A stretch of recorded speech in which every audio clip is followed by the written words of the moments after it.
हम लोग बात कर रहे थे आपका भारतीय साक्ष्य अधिनियम, इंडियन एविडेंस एक्ट, इसके सेक्शन 24 इस पर बात होनी है। तो सेक्शन 24 सह अभियुक्त की संस्वीकृति, इसके बारे में बात करेगा। को अक्यूज, इसका कन्फेशन। कुछ शब्द चलते रहते हैं और उनके अंतर हमारे दिमाग में क्लियर नहीं होते हैं, और अंतर के क्लियर न होने के कारण हम लोग उत्तर हमेशा गलत देते हैं। अक्यूज अलग है और अकम्प्लिश अलग है, अप्रूवर अलग है, और आपका कन्विक्ट पर्सन भी अलग है। मुलजिम अलग है, मुजरिम अलग है। भाषा अंग्रेजी, हिंदी, उर्दू, इसका इस्तेमाल आप कर सकते हैं और अलग अलग शब्द ये दिए गए। अक्यूज वो है जिस पर अपराध का मात्र आरोप है, अभी तय नहीं है कि वो दोषी है या निर्दोष। इसलिए अक्यूज का स्टेटस मिलना ये कानून की दुनिया में कोई खराब बात नहीं मानी जाती। ये आम समाज की स्थिति होगी कि किसी को अक्यूज का स्टेटस मिलते ही उसे दोष सिद्ध व्यक्ति के बराबर, ठीक है, ट्रीट करना शुरू कर देना। ये आम दुनिया की रवायत है। कानून की दुनिया में ऐसा कुछ भी नहीं है, उलट है। प्रक्रिया विधि कुछ अधिकार तो आपको तभी देगी जब आप अक्यूज का स्टेटस हासिल कर लेते हैं। और स्टेटस, इस शब्द को हम लोगों ने ज्यूरिस्प्रूडेंस इसमें खूब पढ़ा है। स्टेटस कहते किसे? तो विधि द्वारा आरोपित दशा, अगर एलन के शब्दों में बात करें, एलन के शब्दों में जो स्टेटस है वो क्या है? विधि द्वारा आरोपित दशा, और जिस दशा के संबंध में आपके पास चयन का कोई विकल्प ये नहीं है। आप चाहें कि वो दशा हम ऑप्ट करें, और या आप चाहें कि हम वो दशा ऑप्ट न करें, ऐसा विकल्प आपके पास नहीं है, बल्कि ये विकल्प स्वयं कानून के पास है कि वो आपको वो स्टेटस, यानी वो दशा आप पर आरोपित करेगा या नहीं। तो अक्यूज का स्टेटस हासिल होना ये कानून तय करेगा। एलन के शब्दों में कहें तो विधि द्वारा आरोपित दशा है। सामान्य के शब्दों में कहें तो विधि के समक्ष जो आपकी दशा है, जो विधि ने आपको दी है, और उस दशा के कारण आपको कुछ अधिकार और कर्तव्य ये धारित करने की अनुमति ये मिल गई है। इसी को स्टेटस, इसी को दशा ये कहा जाता है। तो अक्यूज का status, it will be decided by the law that you will have the status of the accused or not. It is not you. Whenever the charge to commit an offense will be labeled against you by the process of law, only charge, I am not saying nothing, I am not saying excess than that, केवल आरोप, ये कानून की प्रक्रिया के द्वारा जब भी आप पर लग जाएगा, आपको अक्यूज का स्टेटस मिल जाएगा। आरोप लगना, आरोप सच भी हो सकता है, आरोप झूठ भी हो सकता है। अभी आरोप की सत्यता के संबंध में कुछ भी तय नहीं हुआ। अभी सिर्फ कानून की प्रक्रिया से आपके विरुद्ध एक आरोप ये लग गया है, और वो आरोप सच है या झूठ ये आगे विचारण का विषय है। इसी को अक्यूज का स्टेटस कहते हैं। और कानून की दुनिया में जब आपको अक्यूज का स्टेटस मिलेगा तभी आपको अपने विरुद्ध चलाई जा रही कार्रवाइयों में भाग लेने का हक ये मिलेगा। नई सीआरपीसी की बात नहीं कर रहा। नई सीआरपीसी में हो सकता है अधिकार दे भी दिया है, शायद दे भी दिया है, अन्यथा पुरानी सीआरपीसी का जमाना जब तक रहा तब तक अगर किसी के विरुद्ध कोई प्रार्थना पत्र अंतर्गत धारा 156(3) सीआरपीसी प्रस्तुत किया जाता रहा, जहां न्यायिक मजिस्ट्रेट को अन्वेषण देने का निर्देश देने की अधिकारिता यह प्राप्त है, तो वो व्यक्ति जिसके विरुद्ध वो प्रार्थना पत्र होता है उसे विरोध करने का कोई हक नहीं है, क्योंकि अभी उसे अक्यूज का स्टेटस मिला ही नहीं। अभी तो उसके खिलाफ एक शिकायत है। जब मजिस्ट्रेट उसके विरुद्ध अन्वेषण किए जाने के लिए आदेश ये पारित कर दे और अन्वेषण की शुरुआत एफआईआर से होगी। अन्वेषण का प्रारंभिक बिंदु, ठीक है, स्टार्टिंग पॉइंट ये एफआईआर है और उसका कंक्लूडिंग पॉइंट, उसका अंतिम बिंदु ये पुलिस रिपोर्ट, जो कि 2 प्रारूपों में होगी। अंतिम आख्या यानी फाइनल रिपोर्ट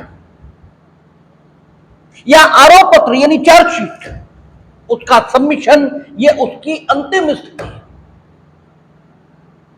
तो चूंकि मजिस्ट्रेट को अन्वेषण करने का निर्देश देने की अधिकारिता ये है और अन्वेषण के लिए एफआईआर इसका किया जाना जरूरी, because that is the starting point and you are bound to start from the starting point. You can not start from the mid point.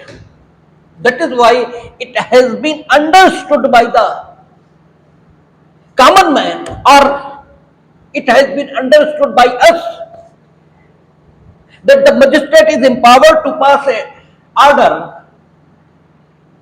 काहे के लिए, for the lodging of FIR. जबकि सीआरपीसी देखेंगे तो 156(3) में यह लिखा है कि the magistrate who is competent to take cognizance on the police report, ठीक है, he can pass also order to start the investigation. उसके लिए एफआईआर की जरूरत। लेकिन एफआईआर लिखने के बाद आपको अक्यूज का स्टेटस मिलेगा। Now you can participate in those proceeding which are running against you. इससे पहले आपको कोई हक ये नहीं है। अक्यूज का स्टेटस महत्वपूर्ण है कानून की दुनिया में। देखिए, समाज ऐसे मानता है मानो अक्यूज का स्टेटस मिलते ही पहाड़ टूट पड़ा। कानून की दुनिया में तो आपको बचाव का हक तभी मिलेगा और अपराधी ये शब्द का प्रयोग होगा जब आरोप आपके विरुद्ध सिद्ध हो जाए। उससे पहले अपराधी शब्द का प्रयोग ये नहीं हो सकता आपके लिए, क्योंकि आपराधिक मानववध यह हत्या है। तो जब तक आप आपराधिक मानववध के दोषी नहीं हो जाते तब तक आपके बारे में हत्या के संबंध में कोई विचार किया ही नहीं जा सकता। आपके संबंध में, यानी आपने हत्या की या नहीं की, इस बिंदु पर विचार ही तब शुरू होगा when the court will find that you are guilty of culpable homicide, ठीक है, only then they will decide that you are a guilty of murder or not. That is why हम लोग जब आईपीसी पुरानी वाली पढ़ते हैं तो सेक्शन 300 में सबसेक्शन 2 और सबसेक्शन 2 में कि अपराधी जानता है, ये शब्द आता है कि ऐसी शारीरिक क्षति कारित करने के आशय से आपने किसी को कोई उपहति कारित की है, शारीरिक क्षति कारित की है, जिससे अपराधी जानता है। तो अपराधी जानता है, मीनिंग देयर बाय वो कल्पेबल होमिसाइड का दोषी हो चुका है, तभी तो हत्या के बारे में विचार करना है। तो जब तक आपके विरुद्ध दोष साबित नहीं होगा, तब तक आप अपराधी नहीं कहे जाते। यहां चर्चा किसकी चल रही? सह अभियुक्त की संस्वीकृति। और ये सब कुछ बताने का कारण है, इसको बताने का कारण ये कि इसको पढ़ा जाता है 133 के साथ। जब धारा 30 की हम चर्चा करते हैं, अभी धारा 30 के शब्दों को हमने नहीं पढ़ा है, लेकिन शब्दों को बिना पढ़े एक बात क्लियर आपको समझ लेनी चाहिए कि धारा 30 जब हम पढ़ेंगे पुराने भारतीय साक्ष्य अधिनियम की, जिसे वर्तमान भारतीय साक्ष्य अधिनियम में सेक्शन 24 कहा गया है, उसको जब हम पढ़ेंगे तो हम देखेंगे कि सह अभियुक्त उसकी संस्वीकृति के संबंध में जो विधायी निर्देश है वो केवल इतना कि न्यायालय उसे विचार में ले सकेगा, बस विचार में ले सकेगा और कुछ नहीं। और जब हम सह अपराधी, जिसे अंग्रेजी में अकम्प्लिस कहेंगे, उसके परिसाक्ष्य के संबंध में विचार करेंगे तो वहां कहेगा कि सह अपराधी के असंपुष्ट परिसाक्ष्य पर दोष सिद्ध की जा सकती है। इसका मतलब 133 में आगे नहीं बढ़ रहे हैं। अप्रूवर भी अकम्प्लिस कहलाता है, क्योंकि अप्रूवर कौन है? जिसे क्षमा दे दी गई है, और क्षमा कार्रवाइयों की शुरुआत में दी जाती है। और क्षमा किसे देते हैं? दोषी को। यानी वो सह अपराधी का स्टेटस ये तो उसके पास आ ही गया, उसी को अप्रूवर कहेंगे। तो अप्रूवर ये भी सह अपराधी है, और अकम्प्लिस इसे भी सह अपराधी, अकम्प्लिस सह अपराधी, ठीक है। बल्कि अप्रूवर उस गवाह को कहते हैं जिसे क्षमा मिल गई है, ज्यादा ठीक टर्मिनोलॉजी ये है। सह अपराधी अकम्प्लिस है। मुलजिम उसे कहते हैं जिसे अंग्रेजी में अक्यूज कहते हैं, और मुजरिम उसे कहते हैं जिसे अंग्रेजी में कन्विक्टेड ये कहा जाता है, ठीक है, जो दोष सिद्ध है। तो चीजें अलग अलग हैं। और अपराधी ये तभी कहा जाएगा, यानी कई व्यक्तियों के ऊपर किसी अपराध को करने का अभियोग है और उनमें से एक का दोष सिद्ध हो गया, तो शेष अक्यूज हैं, लेकिन ये अपराधी है, ठीक है। और फिर ये जब साक्ष्य देगा, जो सह अपराधी है, ये जब साक्ष्य देगा तो इसका साक्ष्य किस साक्षिक मूल्य का होगा, इसके संबंध में धारा 133 एविडेंस एक्ट पुराना, नए में हो सकता है ये सेक्शन बदल गया। जो पुराना भारतीय साक्ष्य अधिनियम उसकी धारा 133 इस सह अपराधी के साक्षिक मूल्य को बता रही है। वो कहती है इसके असंपुष्ट परिसाक्ष्य पर दोषसिद्धि हो सकती है, होगी या नहीं एक अलग बात है, क्योंकि जो कुछ हो सकता है वो जरूरी नहीं हो सकना बात अलग है और होना बात अलग है। तो जो कुछ हो सकता है वो हो भी, ये आवश्यक नहीं है, लेकिन हो सकता है। तो इसका मतलब यह हुआ कि सह अपराधी, इसका जो परिसाक्ष्य है, जो पूर्व में भारतीय साक्ष्य अधिनियम की धारा 133 में एडमिसेबल होता था और जिसकी एविडेंटरी वैल्यू, जिसका साक्षिक मूल्य, यह भी 133 में बताया गया है। उसके लिए वर्तमान भारतीय साक्ष्य अधिनियम, इसमें भी कोई ना कोई सेक्शन होगा, यथास्थान देख लेंगे। When we will reach at that section, we will consider that. लेकिन जहां तक सह अपराधी की संस्वीकृति की बात है, सह अपराधी ने संस्वीकृति की है, तो सह अपराधी की संस्वीकृति स्वयं उसके विरुद्ध किस साक्षिक मूल्य की है इसे बताने की तो कोई जरूरत ही नहीं, क्योंकि उसके विरुद्ध तो वो उस मूल्य की हो सकती है कि उसे दोष सिद्ध ये भी किया जा सकता है, ठीक है ना, उसके विरुद्ध, क्योंकि वो तो भाई उसके विरुद्ध तो होगी होगी, लेकिन अभियुक्त है, अभियुक्त है, उसने संस्वीकृति की है। और संस्वीकृति में किया क्या? ये कहा कि हमने भी अपराध किया और मेरे साथ जितने अन्य लोग विचारित हो रहे हैं इन्होंने भी किया। तो सह अभियुक्त सह शब्द अपने में डिनोट कर रहा है कि इस अभियुक्त का विचारण अकेले नहीं हो रहा, क्योंकि अकेले होता तो सह का कोई मतलब है ही नहीं। यह व्यक्ति जो सह अभियुक्त के रूप में विचारित है, यानी इसके साथ अन्य लोग भी विचारित है, यह संस्वीकृति कर रहा है।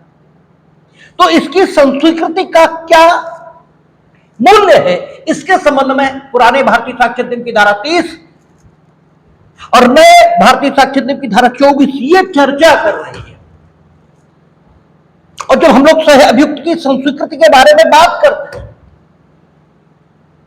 और इसकी तुलना सह अपराधी के परिसाक्ष्य से करते हैं, तो हमें एक चीज दिखाई देती है कि सह अपराधी का जो परिसाक्ष्य है वो अधिक साक्षिक मूल्य का है, जबकि सह अभियुक्त की संस्वीकृति इसका साक्षिक मूल्य स्वयं उसके विरुद्ध है।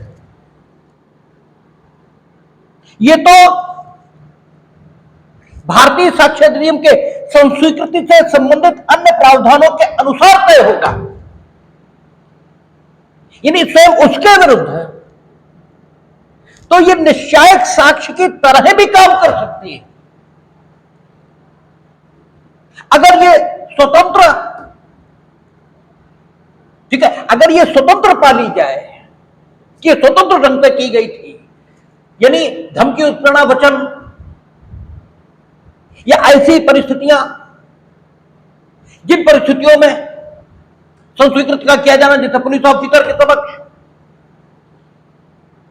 या पुलिस हिरासत में मजिस्ट्रेट की साक्षात उपस्थिति के बिना, उन परिस्थितियों में जिनमें भारतीय साक्ष्य अधिनियम संस्वीकृति को विसंगत बनाती है, उन परिस्थितियों से अन्यथा अगर सह अभियुक्त ने संस्वीकृति की है तो स्वयं उसके खिलाफ तो यह निश्चायक मूल्य की भी हो सकती है, लेकिन चूंकि सह अभियुक्त की है, इसका मतलब ये है कि इसने अपनी संस्वीकृति में अन्य लोगों को भी फंसा दिया है। इसने यह कहा है कि हमने और सच ने प्रश्नगत अपराध जो विचारण की विषय वस्तु है वो किया है, तो अन्य लोगों के विरुद्ध इसकी जो संस्वीकृति है उसका साक्षिक मूल्य क्या हो, प्रश्न ये है, ठीक है ना। इसके विरुद्ध तो बात ठीक है, इसने कहा हमने किया और मेरे साथ ABCD और थे, तो तुमने किया यहां तक तो ठीक है, तुमने किया ठीक, तुम परिणाम देखोगे, और तुमने किया ये शब्द, अगर तुम्हें भारतीय साक्ष्य अधिनियम इसमें जो परिस्थितियां संस्वीकृति को विसंगत बनाती उन परिस्थितियों में किए, तब तो तुम्हारे विरुद्ध भी ये संस्वीकृति बेकार है। और अगर वे परिस्थितियां नहीं है, उन परिस्थितियों से स्वतंत्र होकर आपने ये शब्द कहे हैं, तो आपके विरुद्ध तो ये संस्वीकृति इस साक्षिक मूल्य की हो सकती है जो साक्षिक मूल्य संस्वीकृतियों का किसने बताया, पी कोटैया, पलविंदर कौर, निशिकांत झा।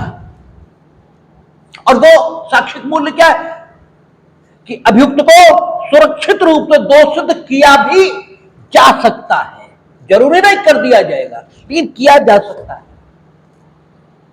लेकिन जहां तक अन्यों का सवाल है, उनके विरुद्ध यह संस्वीकृति के साक्षिक मूल्य की हो, क्योंकि यह सह अभियुक्त की है। सह अभियुक्त का मतलब ही हुआ कि इसने संस्कृति में स्वयं को इन्वॉल्व करने के साथ अन्य लोगों को इन्वॉल्व कर लिया है।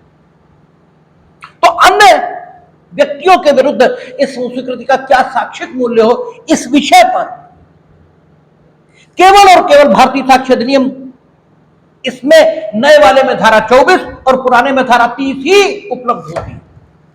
और जब धारा 30 हम लोग पढ़ते हैं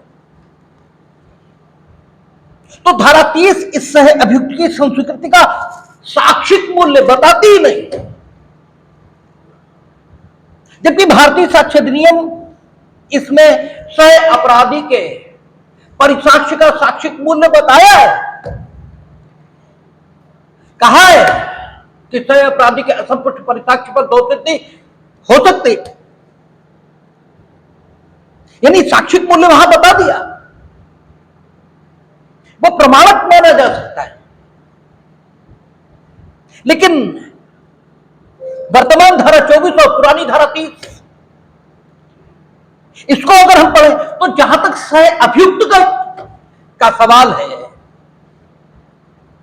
तो वह सह अभियुक्त की संस्वीकृति को अन्य अभियुक्तों के विरुद्ध विचार में लिए जाने की अनुमति ये तो देती है, लेकिन अन्य कोई बात कहती ही नहीं। वो सिर्फ इतना ही कहती है कि सह अभियुक्त की संस्वीकृति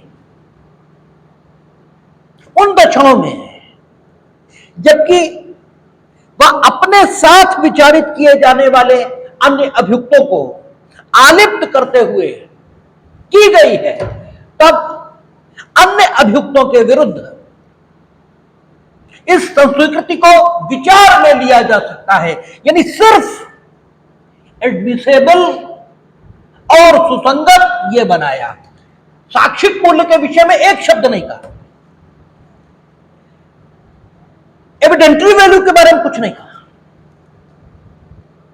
जबकि सह अपराधी इसके परिसाक्ष्य के संबंध में एविडेंटरी वैल्यू इसके बारे में बात की है। हमारी ओर देखिए, इतना विश्वास हम पर रखिए कि अभी इतना गलत नहीं बोलेंगे, इसलिए हमारी ओर देखिए, लिखिए, लिखने में कोई दिक्कत नहीं, लेकिन देखिए हमारी ओर, मतलब सिर्फ लिखने के लिए ही नीचे देखिए, हमें चेक करने के लिए मत देखिए, फैक्ट चेक मत करिए, इतना फैक्ट हम गलत नहीं बोलेंगे। जब हम पढ़वाए तब पढ़िए, लीजिए पढ़वाते हैं। क्या कहता है? कहता है कि साबित संस्वीकृति को जो उसे करने वाले व्यक्ति तथा एक ही अपराध के लिए संयुक्त रूप से विचारित अन्य को प्रभावित करके विचार में लेना, बस मार्जिनल नोट। साबित संस्वीकृति का मतलब क्या हुआ? This confession has been proved before the court. और प्रूव कैसे करते हैं? जब न्यायालय की अनुमति से या न्यायालय द्वारा अपेक्षित किए जाने पर कोई साक्षी न्यायालय के समक्ष कोई कथन करता है तो वह कथन साबित किया गया है और इसके विरुद्ध प्रतिपरीक्षा का अधिकार विरोधी पक्ष को मिलेगा। ठीक है, तो कहता है साबित संस्वीकृति को जो उसे करने वाले तथा एक ही अपराध के लिए संयुक्त रूप से विचारित अन्य को प्रभावित करती है, विचार में लेना। कहता है जबकि एक से अधिक व्यक्ति एक ही अपराध के लिए संयुक्त रूप से विचारित है, विचारण का कोई निष्कर्ष ये नहीं आया, संयुक्त रूप से विचारित है तथा ऐसे व्यक्तियों में से किसी एक के द्वारा अपने को और ऐसे व्यक्तियों में से किसी अन्य को, ऐसे व्यक्तियों में से किसी अन्य को, ये व्यक्ति कौन है? जो उसके साथ विचारित हो रहे हैं, और ऐसे व्यक्तियों में से किसी अन्य को, मीनिंग देयर बाय सबको या किसी एक को, ऐसे व्यक्तियों में से किसी अन्य को प्रभावित करने वाली संस्वीकृति को साबित किया जाता है, तब न्यायालय ऐसी संस्वीकृति को ऐसे अन्य व्यक्ति के विरुद्ध तथा ऐसी संस्वीकृति करने वाले व्यक्ति के विरुद्ध, ठीक है, विचार में ले सकेगा, दोनों के विरुद्ध विचार में ले सकेगा। लेकिन ऐसे अन्य व्यक्ति के विरुद्ध, इसके विरुद्ध तो विचार में लेने का ही निर्देश है, लेकिन ऐसे व्यक्ति जिसने संस्कृति की है, जिसकी संस्कृति को साबित किया गया है, ठीक है, ऐसे व्यक्ति के विरुद्ध उस संस्कृति का साक्षिक मूल्य क्या होगा, ये पीछे के उपबंधों से तय होगा, क्योंकि इसकी तो है, इसने तो अपने विरुद्ध की है, तो इसके अपने विरुद्ध उस संस्कृति का साक्षिक मूल्य क्या है, ये तो भारतीय साक्ष्य अधिनियम के अन्य उपबंधों से ही तय होगा। और वे ये कहेंगे कि अगर उसे विसंगत बनाने वाली परिस्थितियों में उसे नहीं किया गया है, तो यह हो सकता है कि निशिकांत झा, पलविंदर कौर और पी कोटैया में अभिव्यक्त जो मत है न्यायालय का, उसके मुताबिक इस संस्कृति या इसके विरुद्ध, यानी इसे करने वाले के विरुद्ध निर्णायक साक्षिक मूल्य ये भी हो जाए। लेकिन जहां तक अन्यों का सवाल है, उनके विरुद्ध विचार में लेने की ही बात है। अन्य किसी उपबंध में, अन्य सारे उपबंध तो यह कहते हैं वह व्यक्ति जिसे धमकी उत्पीड़न वचन उससे कराई गई है, उसके विरुद्ध विसंगत पुलिस, अन्यों के विरुद्ध इसका साक्षिक मूल्य क्या होगा, इस विषय पर सिर्फ धारा 30 है, इसके अलावा कोई सेक्शन पुराने भारतीय साक्ष्य अधिनियम में नहीं है और नए में सेक्शन 24 है, इसके अलावा कोई भारतीय साक्ष्य अधिनियम में उपबंध नहीं है। तो सह अभियुक्त की संस्वीकृति, ये तो बहुत वीक टाइप का एविडेंस बन गया, ठीक है, क्योंकि सह अपराधी का असंपुष्ट परिसाक्ष्य, उस पर तो दोषिता हो सकती है, लेकिन इनका तो कुछ हो ही नहीं सकता, इनका तो सिर्फ विचार में लिया जा सकता है, इसके अलावा कोई उपयोगी नहीं, कोई साक्षिक मूल्य के विषय पर कुछ भी नहीं कहा, सिर्फ इतना ही कहा कि ऐसे व्यक्ति के विरुद्ध और ऐसे अन्य व्यक्तियों के विरुद्ध उसे विचार में न्यायालय ले सकेगा, वो भी तब जब एक ही अपराध के लिए कई सारे लोग संयुक्त रूप से विचारित हो रहे हो तब। यानी कंडीशन प्रेसिडेंट क्या है, नए भारतीय साक्ष्य अधिनियम के सेक्शन 24 और पुराने के सेक्शन 30 के एप्लीकेशन में आने के, ठीक है, कंडीशंस क्या हैं, तो कंडीशंस ये हैं कि एक से अधिक व्यक्ति संयुक्त विचारणा और एक ही अपराध के लिए, और उनमें से एक कन्फ्यूजन करा। जब एक कन्फ्यूजन करेगा तो ऐसे जिसने कन्फ्यूजन किया और अन्यों के विरुद्ध इसे विचार में लिया जाएगा। अब जब विचार में लिया तो जिसने की उसके संबंध में कन्फ्यूजन का साक्षिक मूल्य अन्य उपबंधों की सहायता से निकालेंगे। अन्य उपबंधों में जो परिस्थितियां बताई गई अगर वे मौजूद है विसंगत, नहीं मौजूद है सुसंगत, और साक्षिक मूल्य क्या होगा वो बता रखा है उन्हें पाकला नारायण स्वामी। पाकला नारायण स्वामी गलत बोल गए, पाकला नारायण स्वामी किससे, डाइंग डिक्लेरेशन, इससे संबंधित मामला है, वो मृत्युकालिक कथन से संबंधित मामला है। संस्वीकृति पी कोटैया, निशिकांत झा, पलविंदर कौर, कश्मीरा सिंह, मुख्यतः कश्मीरा सिंह सह अभियुक्त की संस्वीकृति, इसी पर आधारित मामला है। यानी वर्तमान धारा 24 और पुरानी धारा 30, इस पर मुख्य मामला कश्मीरा सिंह का ही है। तो जो आपका अन्यों के विरुद्ध संस्वीकृति की बात है, उसके संबंध में इस संस्वीकृति को साक्षिक मूल्य क्या दे, तो वो सिर्फ कहा कि विचार में ले सकेगा और कुछ भी नहीं। ये बेहद वीक टाइप का एविडेंस है, काफी कमजोर, लेकिन अग्राह्य नहीं, अग्राह्य नहीं है। क्यों, विधायी निर्देश क्या है, विचार में लेगा। तो इन विचार में लेगा शब्दों का क्या अर्थ हो सकता है, यह देखना पड़ेगा। तो न्यायालय ने इन शब्दों का अर्थ क्या होना चाहिए, तो हमारे उच्चतम न्यायालय ने बताया है कश्मीरा सिंह ने, और प्रीवी काउंसिल ने बताया है भुवनी साहू बनाम किंग। और प्रीवी काउंसिल ने जो भुवनी साहू बनाम किंग में इसका साक्षिक मूल्य बताया है, उसी साक्षिक मूल्य को हमारे उच्चतम न्यायालय ने स्वीकार किया है। किसमें? कश्मीरा सिंह में। भुवनी साहू बनाम किंग, इसमें प्रीवी काउंसिल ने इस विषय पर विचार किया है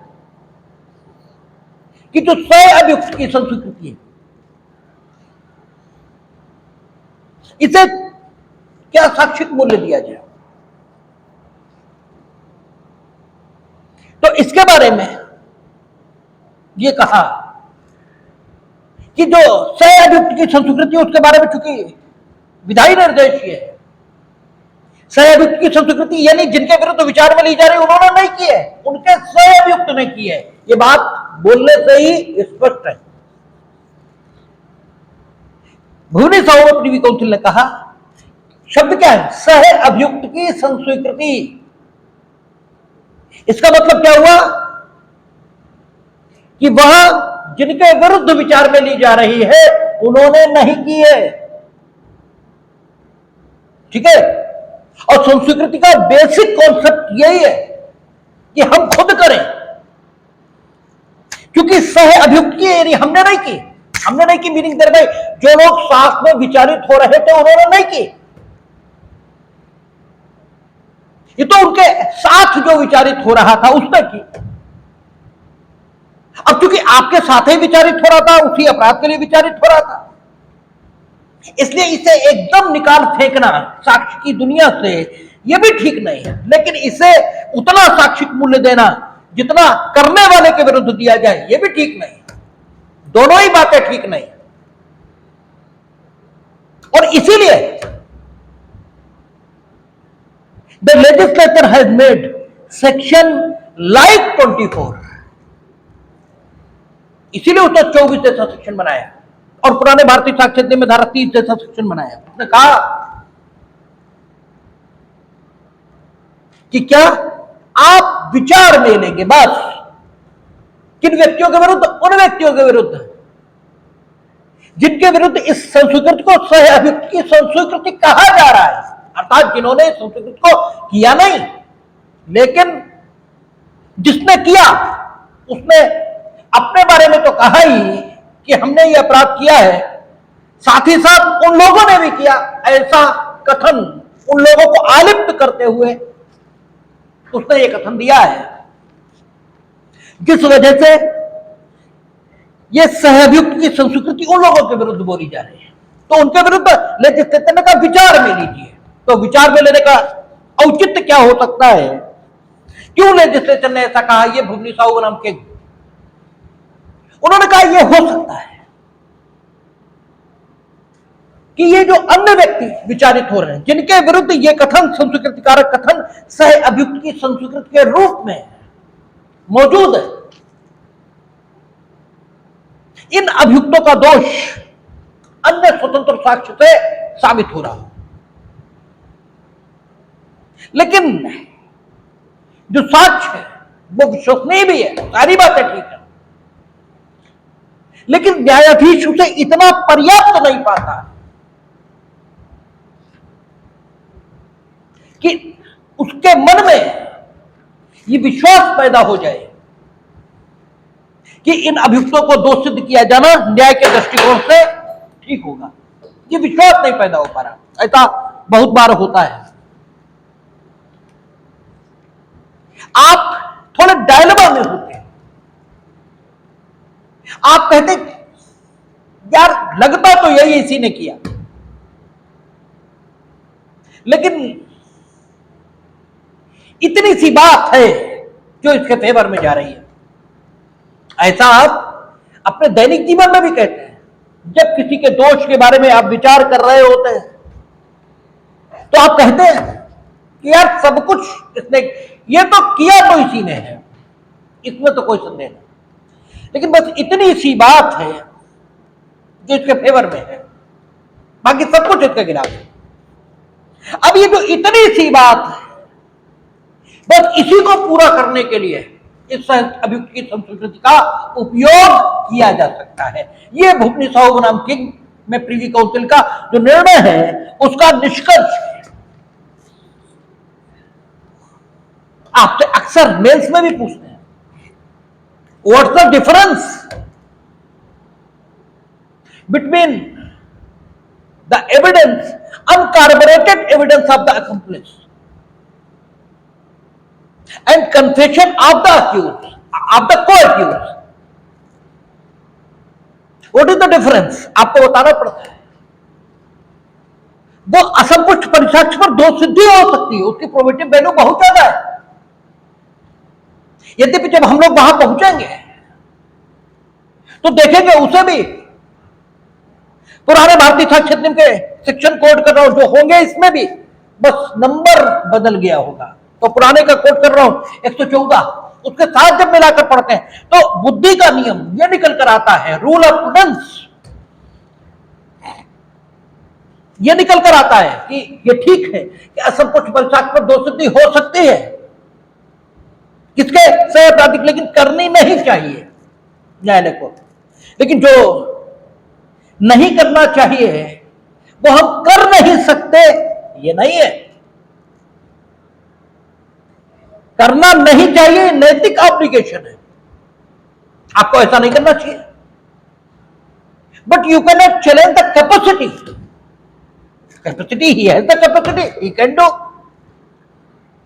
and if he will do then you cannot say that you have done illegal. If he has the capacity, then how can you say that you have done the illegal? But if he has, if he lack the capacity, then he can't do. ठीक है ना? तो यहां कर ही नहीं सकता, यहां सिर्फ विचार मिलेगा। यहां साक्षिक मूल्य के विषय पर कुछ नहीं कहा, और वहां साक्षिक मूल्य के विषय पर कहा, और यहां तक कहा कि दोष सिद्ध कर सकते हैं, और वो भी कहते हैं असंपुष्ट परिसाक्ष्य जिसका संपोषण भी नहीं हुआ है। संपोषण का अर्थ जैसे सह अपराधी ने यह कहा कि हम लोग 1 बजे रात में मोटरसाइकिल से गए, और एफआईआर के गवाहों ने भी यही कहा कि आक्रांता 1 बजे आए थे, यानी एफआईआर से संपोषण हो गया, कार्बोरेशन हो गया। ठीक है, तो वहां असंपुष्ट परिसाक्ष्य पर दोष सिद्धि, यहां सिर्फ विचार मिलेंगे बस, और विचार मिलेंगे इसका अर्थ क्या हो, भुवनी साहू बनाम किंग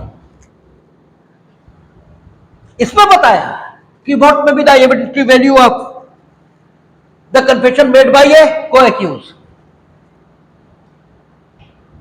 भुवनी साहू बनाम किंग में कहा कि अगर स्थिति यह है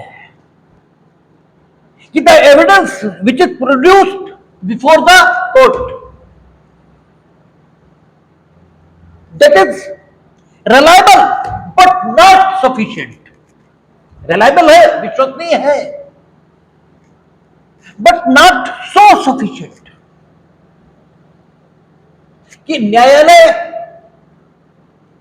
कोई संकोच न करे अभियुक्त को दोष सिद्ध करने में। उस समय अगर ये को-एक्यूज का कन्फेशन रखा है जिसमें इसने स्वयं के अतिरिक्त अन्य को इन्वॉल्व ये भी किया है, तो न्यायालय के उस संकोच को मिटा देने के लिए यह विचार में लिया जा सकता है। विचार में लेगा इस शब्द से स्पष्ट है कि अभियुक्त का दोष यह स्वतंत्र साक्ष्य के आधार पर साबित होना चाहिए, और फिर उस स्वतंत्र साक्ष्य को और मजबूती प्रदान करने के लिए इस कन्फेशन का उपयोग हो सकता है, किंतु यह कन्फेशन स्वयं किसी दोष सिद्धि का आधार नहीं हो सकता। क्यों? क्योंकि इसके संबंध में धारा 30 में कोई निर्देश नहीं, सिर्फ सुसंगत घोषित किया और सिर्फ राय घोषित किया, क्योंकि कहा विचार मिलेगा, और सुसंगत तथ्य भारतीय साक्ष्य अधिनियम में जहां से जहां तक मौजूद है उनके बीच ये कन्फेशन आ रहा है, तो it is relevant and admissible, but the sole confession which is made by co-accused co-accused, that is not sufficient to hold guilty to those persons who has not made that confession. उनको दोष सिद्ध करने के लिए ये confession पर्याप्त नहीं है। ठीक है, आप एक बार इसे देख ले। कहता है कि जबकि एक से अधिक व्यक्ति एक ही अपराध के लिए संयुक्त रूप से विचारित, यानी ज्वाइंट ट्रायल, ये कंडीशन प्रेसिडेंट है। एक ही अपराध के लिए विचारित हो, ये कंडीशन प्रेसिडेंट है। तथा ऐसे व्यक्तियों में से किसी एक के द्वारा अपने को और ऐसे अन्य व्यक्तियों में से किसी अन्य को प्रभावित करने वाली की गई संस्वीकृति को साबित किया जाता है, तब न्यायालय ऐसी संस्वीकृति को अन्य व्यक्ति के विरुद्ध तथा ऐसी संस्वीकृति करने वाले व्यक्ति के विरुद्ध विचार में ले सकेगा। बस they have not said a single word about the probative value of that confession which is made by the co-accused. They have permitted simply, ठीक है, लेजिस्लेचर ने सिर्फ परमिशन दी है, इसके अलावा कुछ नहीं कहा। स्पष्टीकरण जरूर कहा उन्होंने। इस धारा में प्रयुक्त शब्द अपराध के अंतर्गत उस अपराध का दुष्परिणाम या उसे करने का प्रश्न यह भी आता है, यानी संयुक्त रूप से कई सारे लोग विचारित हैं, उनमें से कुछ अपराध करने के लिए विचारित है, कुछ अपराध के दुष्प्रेरक के रूप में विचारित है, कुछ अपराध के करने के प्रश्न के रूप में विचारित है, कर्ताओं के रूप में, और उनमें से कोई कन्फेशन करता तो सहअभियुक्त का ही कन्फेशन माना जाएगा।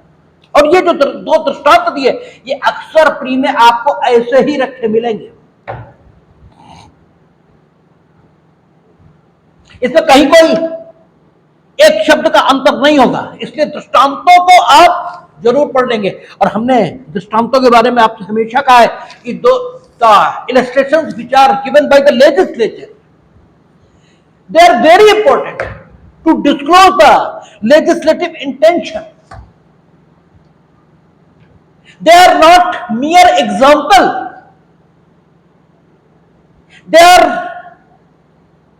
ठीक है, they are source to know the intention of the legislature also. वे विधायी आशय को अनफोल्ड करने के माध्यम भी हैं, इसलिए उनको अवश्य ध्यान से देख लेना चाहिए। दृष्टांत आप देख लेंगे, ऐसी मेरी अपेक्षा है और ऐसा मैं मानकर चलता हूं। तो भुवरी साहू बनाम के in this case the Privi council has told us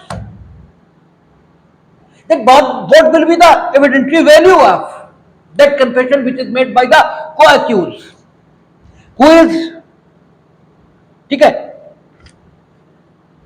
tried by the court jointly, ठीक है, जो कि अन्य लोगों के साथ संयुक्त रूप से विचारित हो रहा है, उसके द्वारा कन्फेशन किए जाने की दशा में है, उसका साक्ष्यिक मूल्य क्या होगा। हमारे उच्चतम न्यायालय ने इसी ढंग का विचार किसमें, कश्मीरा से, और कश्मीरा सिंह का मामला आपसे खूब पूछा जाता है कि कश्मीरा सिंह का मामला किससे संबंधित है, वो सहअभियुक्त की संस्वीकृति से संबंधित है। कश्मीरा सिंह में है क्या, कश्मीरा सिंह फूड इंस्पेक्टर है मध्य प्रदेश में, और ये एक मिल में चावल पॉलिश कराते हुए पकड़े गए, जबकि तत्कालीन कानून के मुताबिक चावल को इस प्रकार से पॉलिश कराया जाना प्रतिषिद्ध था। जो इनका फूड अफसर है उसने ज्वाइंट डायरेक्टर को इनकी कंप्लेंट कर दी, जिसकी वजह से इन्हें नौकरी से निकाल दिया गया। ये कई अफसरों पर ये कहते सुने गए कि हम इसका बदला लेंगे, meaning thereby he has the motive, ठीक है ना, उसको प्रेरणा है। और क्या होता है, एक दिन फूड ऑफिसर का छोटा लड़का, बच्चा उसका, वो गायब हो जाता है, उसकी लाश मिलती है, और उसकी हत्या के लिए कश्मीरा सिंह का भाई, कश्मीरा सिंह का भांजा और एक व्यक्ति गुरुबचन, ये सब विचारित किए जाते हैं संयुक्त रूप से। गुरुबचन कन्फेशन करता है, जिसमें ये अपने लिए कन्फेशन करता है और कश्मीरा सिंह के लिए। अब सहअभियुक्त की संस्कृति है, गुरबचन का कन्फेशन अपने लिए तो है, कश्मीरा सिंह के लिए भी है। अब जहां तक गुरबचन के अपने लिए कन्फेशन का सवाल है, तो उसका मूल्यांकन साक्ष्य के दृष्टिकोण से जो किया जाएगा, वो पुलिस ऑफिसर के समक्ष की गई संस्वीकृति, पुलिस हिरासत में की गई संस्वीकृति, या धमकी उत्प्रेरणा वचन इससे कराई गई संस्वीकृति आदि उपबंधों के आधार पर किया जाएगा। अर्थात अगर वैसी परिस्थितियां नहीं है जिनमें संस्वीकृति विसंगत समझी जाए, तो स्वयं गुरबचन के लिए संस्वीकृति वैसी उस मूल्य की हो सकती है जिस मूल्य की आपका पी कोटैया, पलविंदर कौर, निशिकांत झा इसमें बताई गई।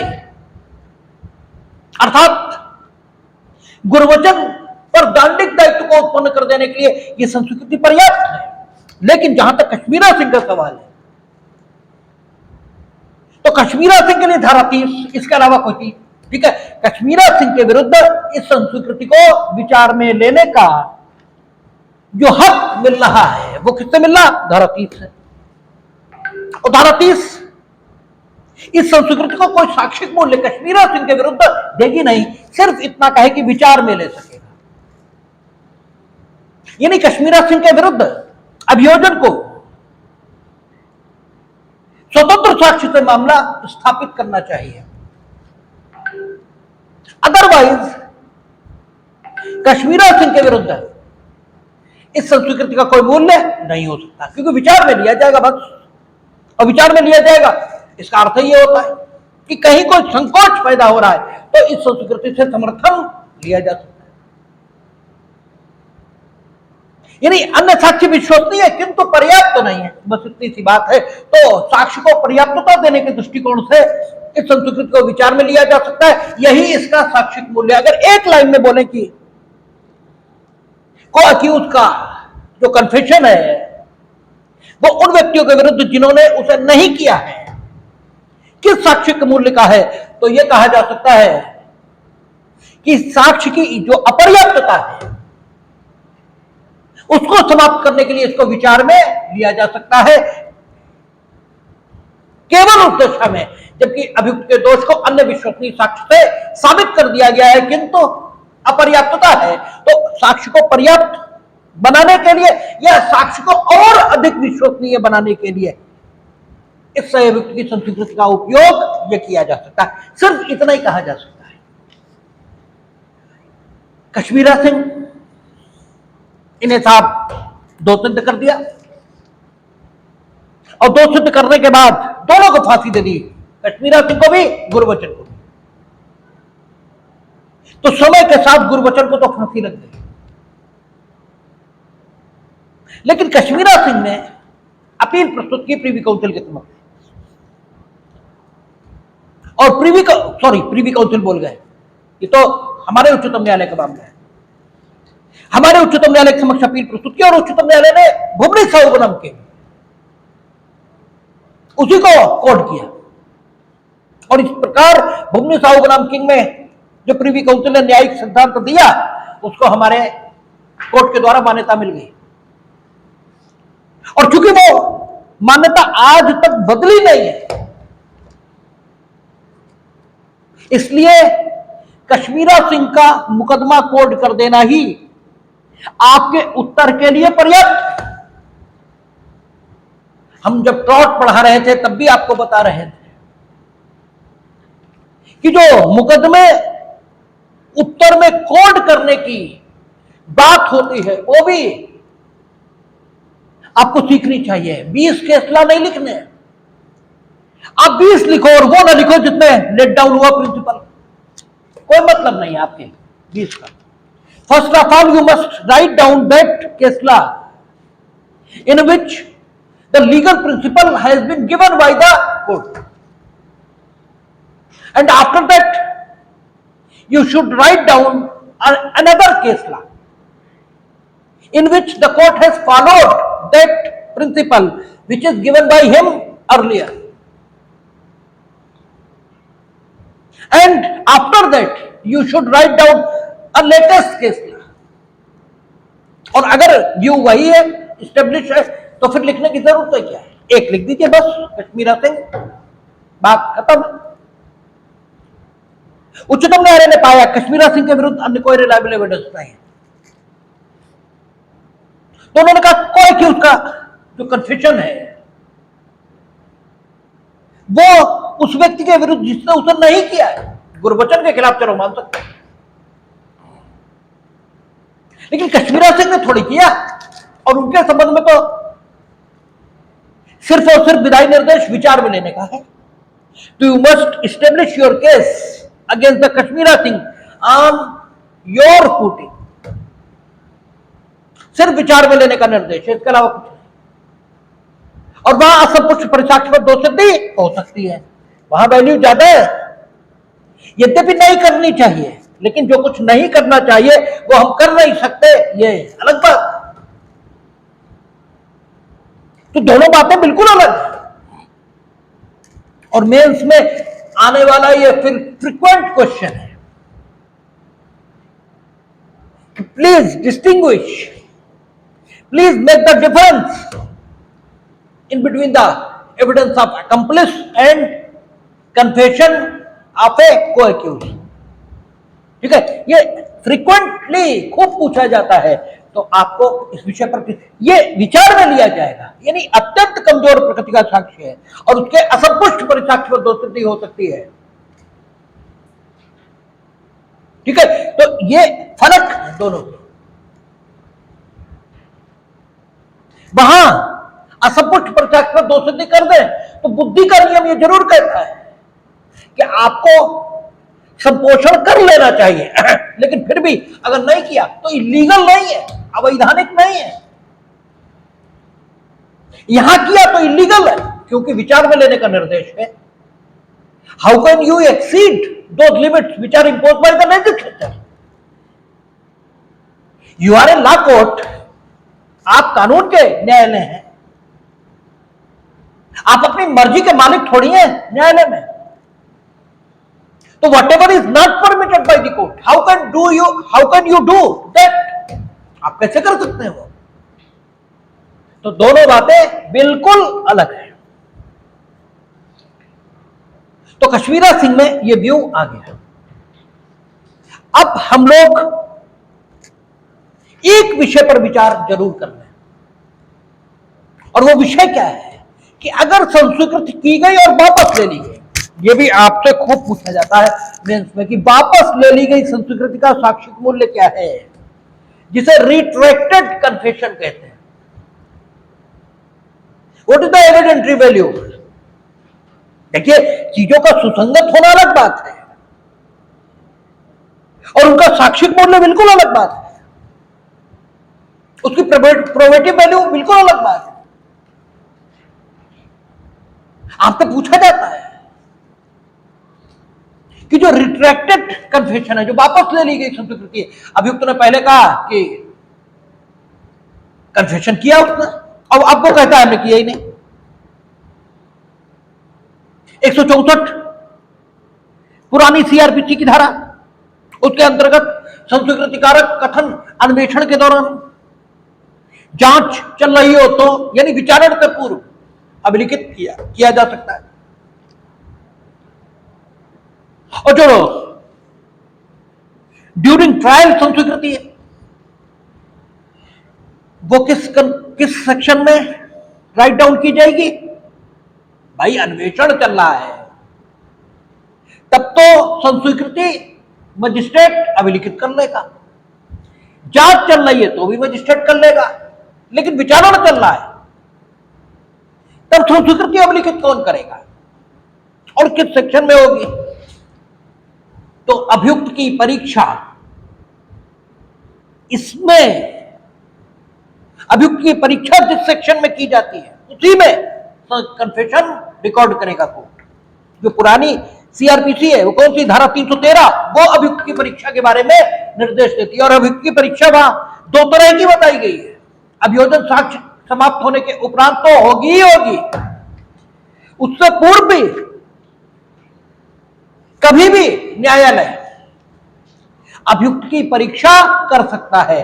और उसे अभिलिखित कर सकता है। तो जो कन्फेशन है ड्यूरिंग ट्रायल, वो अभियुक्त की परीक्षा के सेक्शनों में ही रिकॉर्ड होता है, और वहां ड्यूरिंग ट्रायल कन्फेशन रिकॉर्ड हो गया। अब ड्यूरिंग ट्रायल हो गया तब तो ठीक है, और अगले दिन अगली डेट पे अभियुक्त आता है और ये कहता है हम तो जबरदस्ती कन्फेशन करा लिया था, हमने मजबूरी में किया क्योंकि हमारे ऊपर यह दबाव था, यानी वापस ले ली उसने संस्वीकृति, या अन्वेषण में उसने कन्फेशन किया, रिकॉर्ड हुआ और वापस ले ली।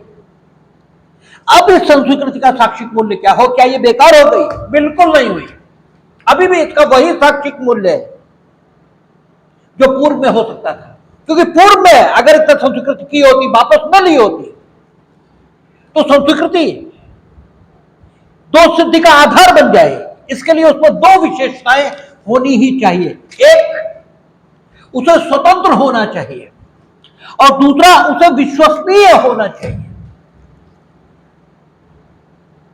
संस्वीकृति के ग्राह्य होने के, आपसे यह भी पूछा जाता है मेंस में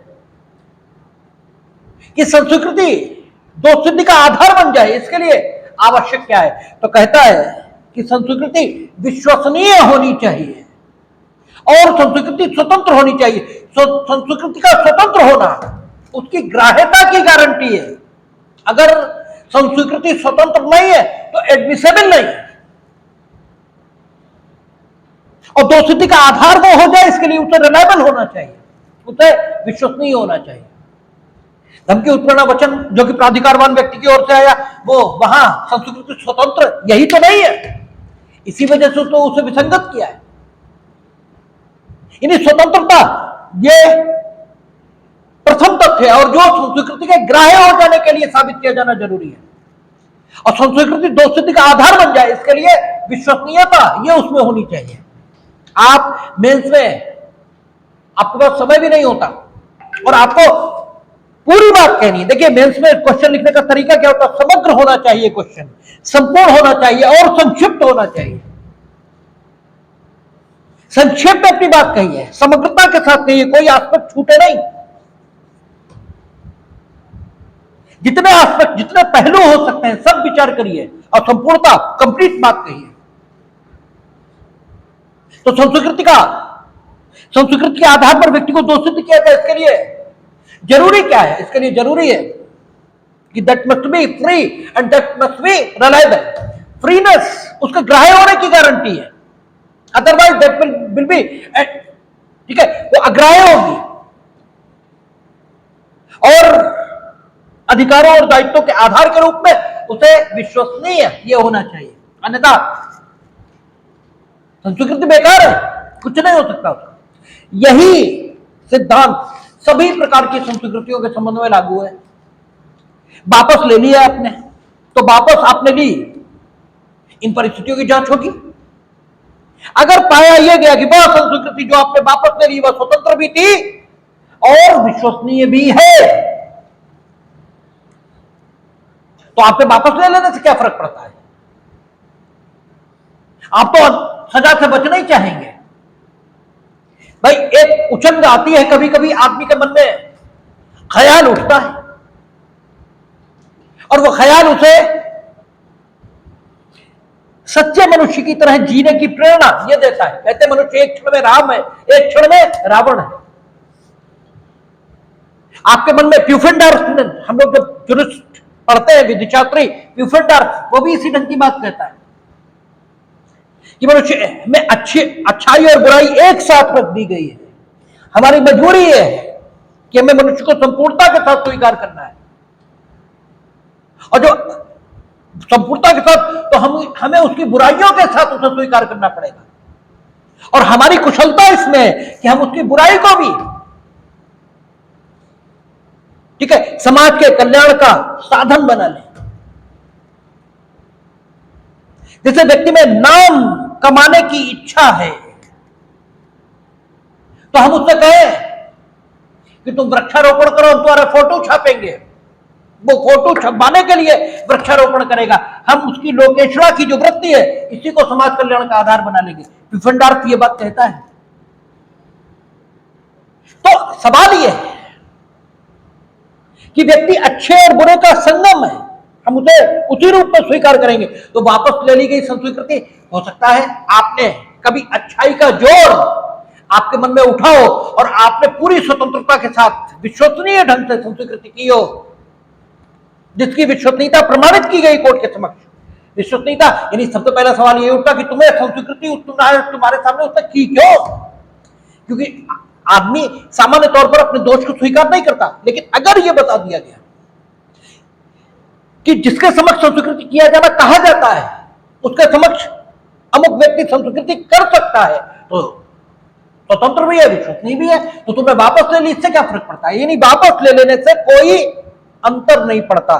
संस्कृति का वही साक्षिक मूल्य है जो वापस न ली गई संस्कृति का है, और वो क्या है कि यदि वह स्वतंत्र और विश्वसनीय है तो दायित्व का आधार हो सकती है। उसके अभिलेखन का क्या ढंग होना चाहिए जिससे उसमें विश्वसनीयता पैदा हो? इसके संबंध में कहा गया है कि उसके अभिलेखन से पूर्व अभियुक्त को चेतावनी दे देनी चाहिए। अगर अन्वेषण के दौरान प्रक्रिया विधि नहीं सीआरपीसी में इसमें बताए गए तरीके से लिखी गई है तब तो बात ही खत्म हो गई, या अन्वेषण में लिखी गई तो फिर उसे सीआरपीसी में बताए गए तरीके से ही लिखा जाना चाहिए, अन्यथा उसका कोई साक्षिक मूल्य हो ही नहीं सकता।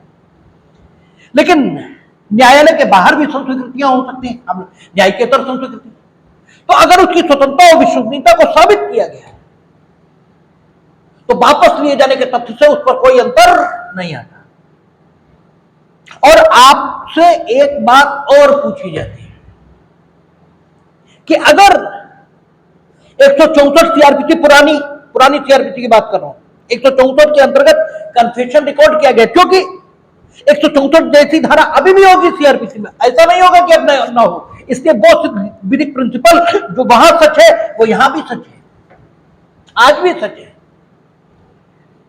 वहां क्या कहता है कि अगर आप अभियुक्त की संस्कृति का अभिलेखन करना चाहते हैं तो सुनिश्चित करें कि वह पुलिस की डर में न हो। अगर पुलिस कस्टडी से है तो उससे पहले जुडिशियल कस्टडी में भेजें, 2-3 दिन रखें, जब आपको लगे अब स्वतंत्रता से बात कर रहा है